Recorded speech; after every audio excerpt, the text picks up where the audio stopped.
Selamat datang kembali di materi robotika dengan Budi Adi Perdana. Pada video kali ini kita akan membahas tentang robotika dan tipe robot. Karena sebelumnya kita sudah membahas tentang apa itu robot, sekarang kita bahas tentang apa itu robotika. Robotika itu merupakan sebuah ilmu yang menggabungkan antara sains, teknologi, dan teknik, sehingga menghasilkan sebuah mesin yang bernama robot yang akan mengganti atau mereplika aksi yang dilakukan manusia. Jadi ini bisa untuk mengganti atau mereplika. Jadi robotika itu adalah overlap antara ilmu-ilmu sains. Jadi ilmu sains yang merah ini, ilmu teknologi yang ada yang hijau ini, dan teknik adalah yang biru ini. Jadi robot ada di tengah-tengah ini akibat dari overlap atau gabungan dari ketiga ilmu ini. Dilihat dari cara beroperasi, ada 3 buah tipe robot, yaitu pre-program robot, teleoperated robot, dan autonomous robot. Jadi pre-program robot itu adalah pergerakannya sudah diprogram, jadi sudah diprogram ini yang penting itu, dan dapat melakukan perintah sederhana atau mengendalikan lingkungan. Karena sudah diprogram, sehingga dia tidak bisa mengembangkan aksinya. Jadi aksinya itu terbatas, sehingga perintahnya pun nanti cukup sederhana. Lalu teleoperated robot, ini robot yang dikendalikan jarak jauh, bisa menggunakan remote atau komunikasinya bisa menggunakan Wi-Fi, Bluetooth, atau yang lainnya. Jadi ini bisa dikendalikan jarak jauh. Lalu yang ketiga itu autonomous robot.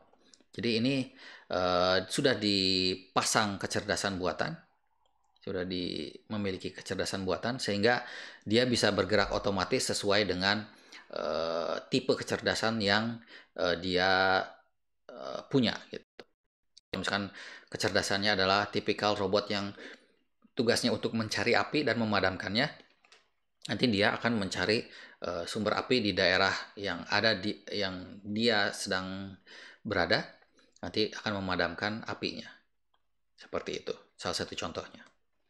Jadi kalau misalkan bentuk dari pre-program robot itu adalah, ini misalkan ada sebuah robot, kita beri program atau instruksi kira-kira apa saja yang penting untuk dilakukan oleh robot ini.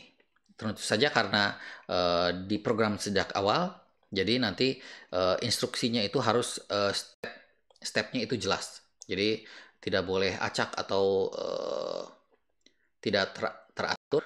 Jadi misalkan awalnya adalah ambil barang A, simpan di sebuah meja, lalu tambahkan barang B terhadap barang A tadi, atau seperti apa gitu. Jadi urutannya sangat jelas dari awal sampai akhirnya karena ini sudah diprogram sejak awal. Jadi karena kaku gitu. Jadi kalau sudah diprogram sejak awal itu sangat kaku. Lalu ini teleoperated robot. Yang berbeda adalah tidak ada lagi program yang kaku, tapi ada kendali yang kaku. Jadi pengendali ini biasanya untuk mengendalikan kanan kiri atas bawah gitu, untuk menggapai objek. Misalkan contohnya untuk yang lengan robot ini, jadi nanti kendalinya itu bisa untuk koordinat, biasanya koordinat, dan nanti aksi dari ujung lengan robot ini akan apa gitu. Jadi contohnya kalau ini untuk grip, untuk mengambil, tapi bisa juga untuk misalkan untuk yang reaksi kimia, nanti dia meneteskan beberapa bahan kimia, atau misalkan untuk mensensor, nanti di ujung lengan robotnya itu ada misalkan sensor suhu. Nanti dia mengukur suhu, oh ternyata suhunya misalkan kalau terlalu tinggi lakukan apa gitu. Dan ini semua dilakukan secara jarak jauh menggunakan wireless atau near cable. Ini bisa dilakukan menggunakan tentu saja pengendalinya itu bisa menggunakan joystick, keyboard, mouse, atau touchscreen. Jadi banyak variannya. Dan untuk komunikasinya bisa menggunakan cukup banyak juga, tapi yang banyak digunakan itu infrared. Ini seperti remote control TV atau AC. Ultraviolet ini masih cukup dikembangkan juga. Komunikasi menggunakan ultraviolet. Cahaya tampak juga sama. Radio frekuensi ini sudah banyak. Jadi contoh Bluetooth dan Wi-Fi ini masuk ke radio frekuensi. Untuk cahaya dan UV ini masih dikembangkan untuk teknologi yang selanjutnya. Jadi ini gambaran juga untuk daerah spektrum elektromagnetika yang bisa digunakan itu adalah yang biru ini. Daerah cahaya tampak, ultraviolet ini masuk sedikit, infrared sampai ke radio wave di sini. Tapi di atas itu gelombangnya cukup berbahaya jadi tidak digunakan. Lalu cara tipe yang ketiga itu autonomous robot. Jadi hal yang penting adalah kalau kita berhubungan dengan robot yang otomatis itu adalah sensor sebagai untuk mendeteksi lingkungannya dan juga kecerdasan buatan sebagai nantinya aksi atas apa yang dia amati di lingkungan itu sendiri. Jadi sensornya biasanya banyak, bisa kamera untuk mengamati objek, bisa suara juga, bisa suhu, bisa kelembaban, jadi sensornya bisa banyak gitu.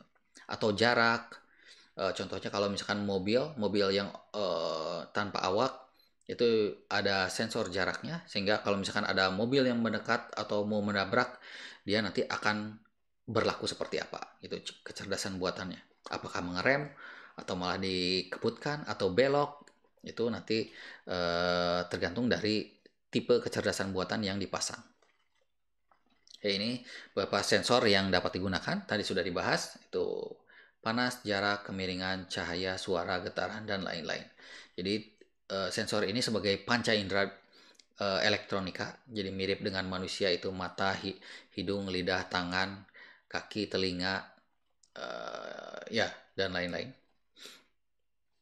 Lalu kecerdasan buatannya itu bagaimana merespon terhadap lingkungan yang diterima oleh sensor. Jadi kalau misalkan terlalu panas, dia harus berlaku seperti apa. Kalau misalkan